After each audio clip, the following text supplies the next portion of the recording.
అందరికీ నమస్కారం అండి. ఇక్కడికి వచ్చిన పెద్దలందరికీ నమస్కారం. ఈ సినిమా గురించి చాలామంది చాలా రకాలుగా అన్ని విషయాలు చెప్పేశారు. లాస్ట్‌లో మేము మాట్లాడే దాంట్లో ఏమీ లేదు. కాకపోతే వరా గారితో అదే బుజ్జి గారు, మా బుజ్జి గారితో మా ప్రయాణం ఒక 15 సంవత్సరాల ముందు నుంచి ఉంది. అలాగే జాన్ గారు, అంటే మేము ముద్దుగా బావగారు అని పిలుచుకుంటాం. జాన్ గారితో కూడా మా ప్రయాణం రాఘవేంద్ర గారి టీం నుంచి ఒక 15, 18 సంవత్సరాలుగా నడుస్తూనే ఉంది.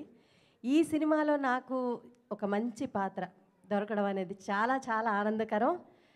అంటే పాత సినిమాల్లో చాలా సినిమాల్లో తోటి కోడళ్ళతోనే ఉండే అనుబంధాన్ని పాత సినిమాల వరకు మాత్రమే పరిమితమై ఉండేది.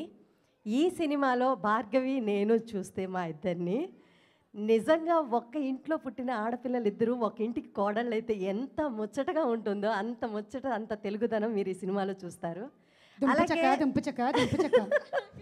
నిజం, ఇది నిజం. ఇంకొకటి ఏంటంటే ఈ సినిమాలో ఉన్న ప్రతి పాత్ర, అంటే మనం సినిమా చేసేటప్పుడు అయ్యో మనకి ఈ సినిమాలో ఇలాంటిది ఒక సీన్ వస్తే బాగుంది అని అనుకుంటాం. అలా ఏ ఆర్టిస్ట్ ఫీల్ అవ్వడానికి ఛాన్స్ ఇవ్వలేదు మా వరా గారు.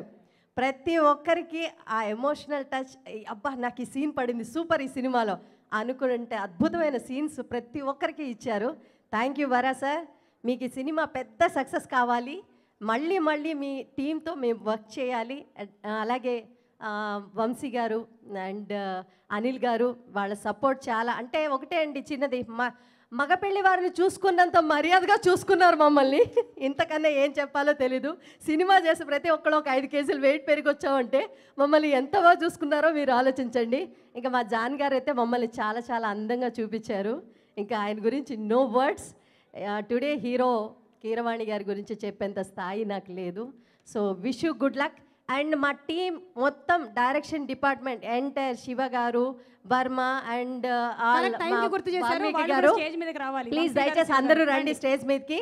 అందరూ కూడా ఎంత కష్టపడ్డారు అంటే పిల్లలు తను చెప్పినట్టు పొద్దున్న 6 గంటలకి షార్ట్కి అందరినీ రెడీ చేసి ఇచ్చేసారంటే మా ఎంటైర్ టీం ఎంఎస్ గారు అందరికీ కూడా థ్యాంక్స్ చెప్పుకుంటున్నాము. Thank you sir. Wish you all the best.